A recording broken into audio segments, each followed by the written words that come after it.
Let's see if RP4, let's see if Rob and Swag Flu have started.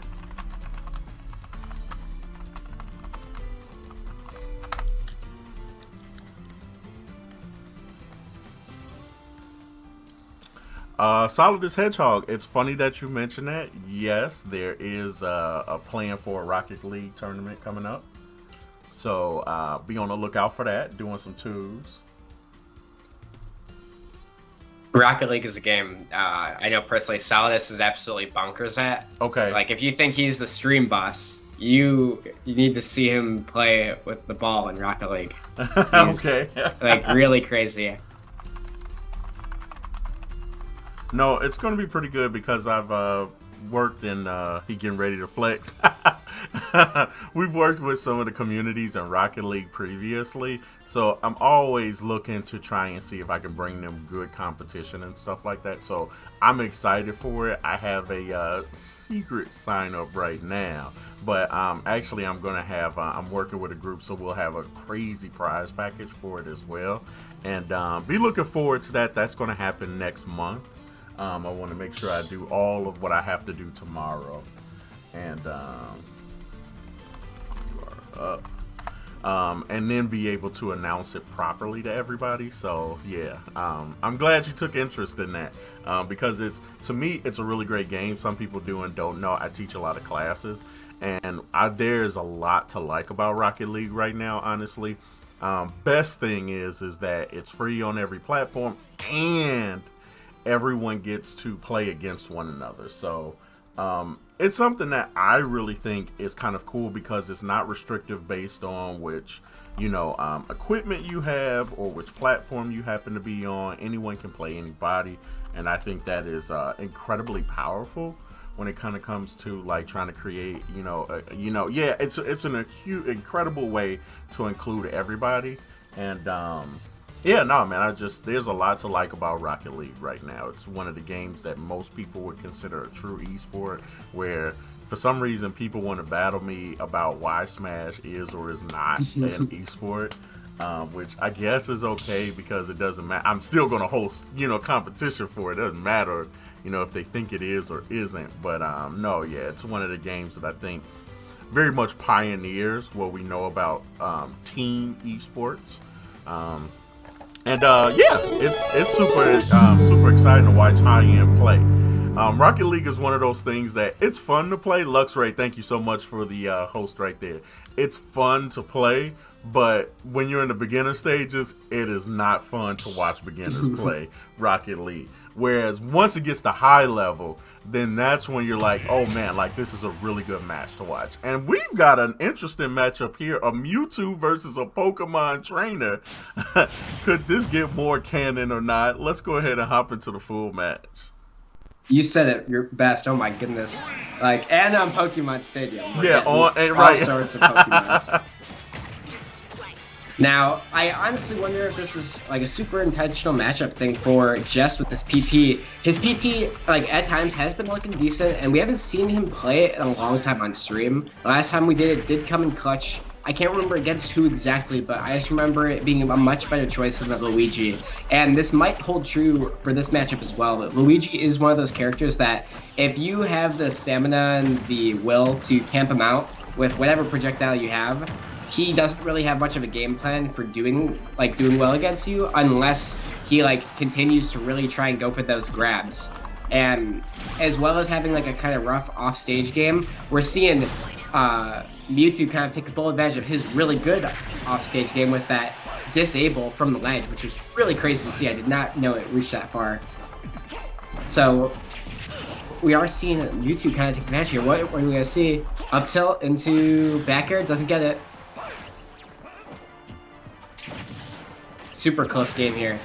Oh, nice down smash read. What a hard read coming out from Jess with that down smash. You never really see that type of kill before, but he just figured that anyone using that teleport definitely would try to get behind him there, and now we're going to see anyone go for that up throw. Not going to kill a heavy that is Charizard. Goes for it again. Maybe just trying to get him into an uncomfortable situation on top platform. Ooh, nice back air. Keeping it relatively close. only 20% now. Squirtle, though, I think is a really hard character for Mewtwo to kind of fight against. You see how Squirtle kind of just can box Mewtwo and just deal all sorts of damage. He's so hard to hit, too. Oh, wall cling there. Really nice way to keep your invulnerability and stay off stage longer.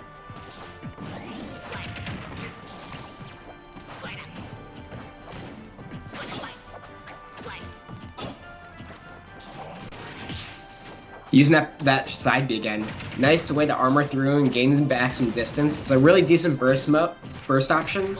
However, if you can react quick enough, truth be told, you can actually, if you jump at the correct time when Squirtle's coming at you, you will footstool him and he'll be stuck on his back in his shell. And for whatever reason, it makes it, like, because he's a turtle or whatever, he just is stuck there for a really long time. And it's actually a really good way to punish Squirtle because of how fast he is and everything. But really good use of this disable, making him stop in his tracks and get that early kill with the down smash. We're seeing just try to get some early kills with the Charizard name, but it's kind of doing a bit more harm than good with how big Charizard is. Going for down smash again, does not get it. Up smash on Plat, does not kill yet. Nope. Ooh, that's gonna hurt. I think he was trying to just snap the ledge quickly with up B, but it went right past it. Not gonna hurt him too bad though. That's a really nice conversion down tilt into up tilt like that. Ooh. Oh no. Oh no. That's so unfortunate. That's, yeah. Ivysaur tether grab is one of the most annoying, really annoying things to deal with in the game, because it's so good. It's such a nice up B. It's very multifunctional in the sense that you can hit people with it. But you can also see why it can be very annoying if you aren't prepared for some of its shortcomings in that if you are too far underneath the stage or too far from the zone, you'll just hit right through it there. And Charizard doesn't really have a good option there to get out. He has to jump and then up B to the right there. And that's really hard to do, both mentally because you're scared to maybe go the wrong way. Because normally you're just trying to get to the left or right, just dead onto the stage, but you're just stuck underneath PS2 there. Kind of unfortunate, but... Yeah, but, hazard of the stage, honestly. Yeah, definitely. I think that's something that you'll see a lot of only really on PS2, because, especially because PS2 is one of those stages where it's, very flat, whereas, Final Destination or Battlefield is more like this, and you'll, kind of, graze up the sides. It's one of those times where it's just man, you're just stuck down there. Yeah. Are you betting that Jestdoki's going to go with a character change here?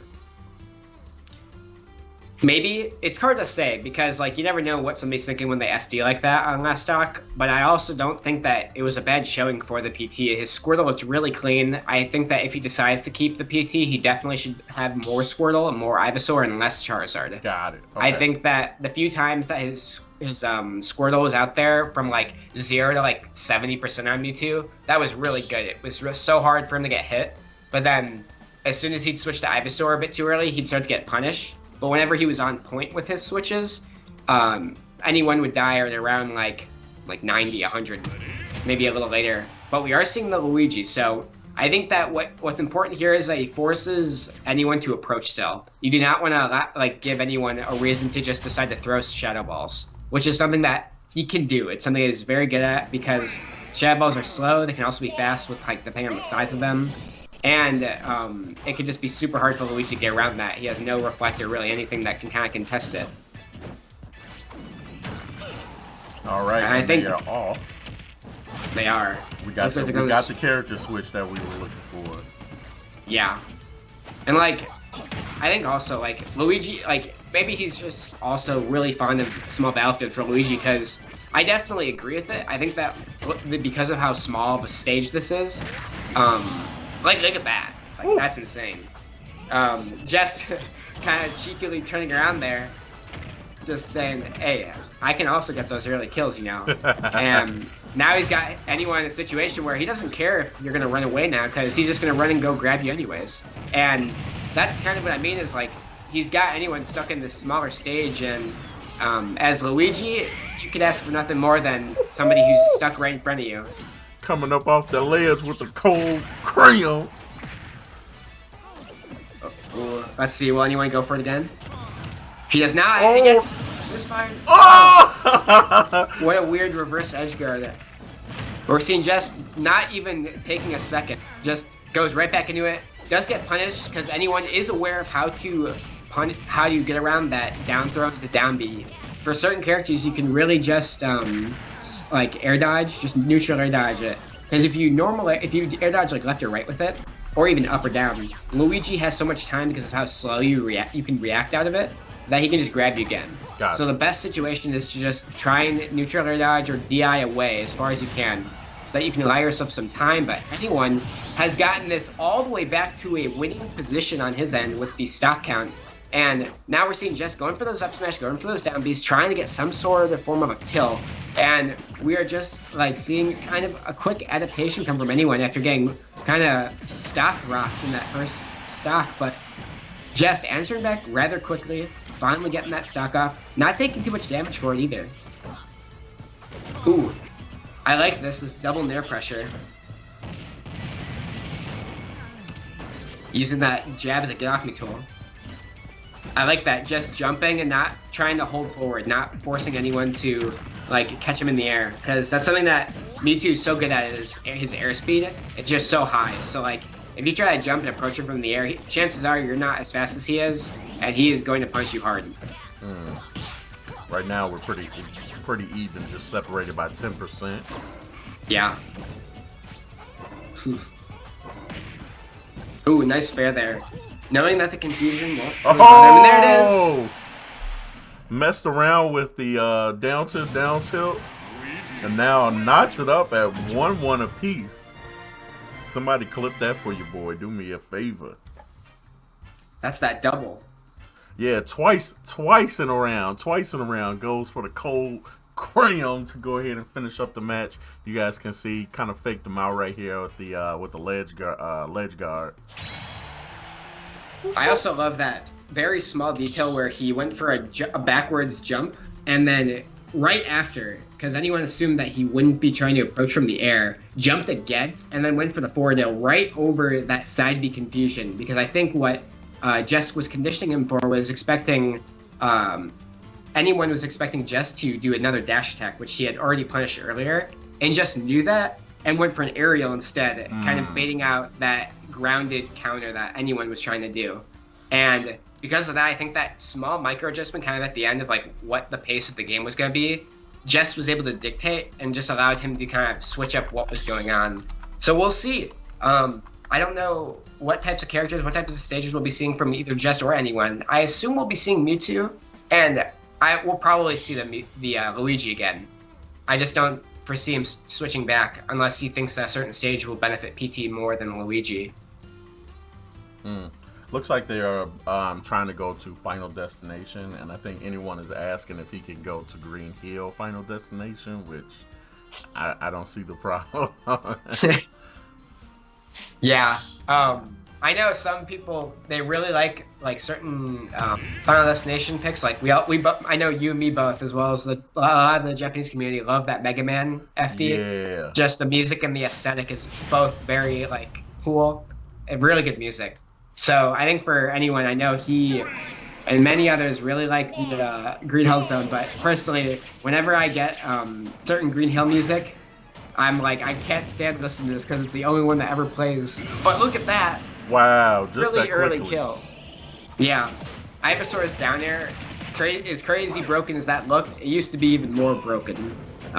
It's like hitbox used to be so big, and even now it's still pretty dang large. So Mew-Two, they're just getting like stuffed by that crazy down. What a read! Read him as he teleported back, and that's gonna be a crazy amount of damage. I don't blame Jestdoki for going for that at all. What a weird showing for him to go back to PT and kind of mess with NE1 in this way.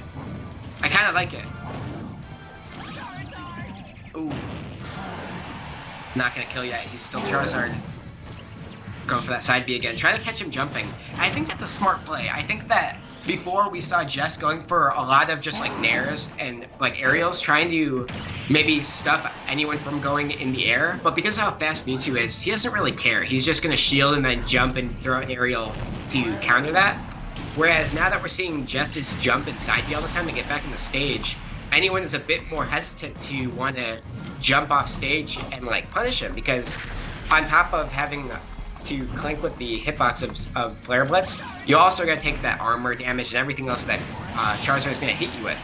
And we're kind of seeing now, let's see what happens, because Jess finally loses a stock here, staying squirreled for the start of it, starting to rack up some small percent with those aerials. Nice backer there. Really good cross up. Gets caught in the up smash. Jumping a bit too much. Nice snare. Goes to those jabs on shield. Nice. Nice parry, but anyone holding it for a bit longer than he thought. Side Bs. Oh! He like forced that read into existence. Anyone taking a second to even consider his options still goes straight into the down smash. And there it is. That forward smash is going to do it. Just with the quick download speed. And Jess took it there.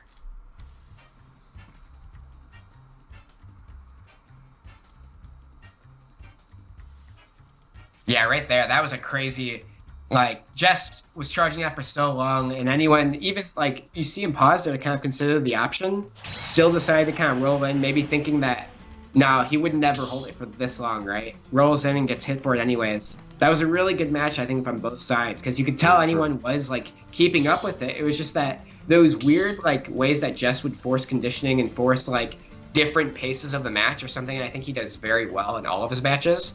And it may be something that anyone was just not prepared for, because a lot of the times you'll play a Luigi or a PT and they have a very distinct, like, fundamentals-based way of playing, but that time, I think Jess just was using really good ways of getting himself in, getting himself damaged. So good on him that time, I think. Good match overall. Very true, very true. And now we are getting ready to go into winners round number 3 with our very first match. Let's take a look at the bracket.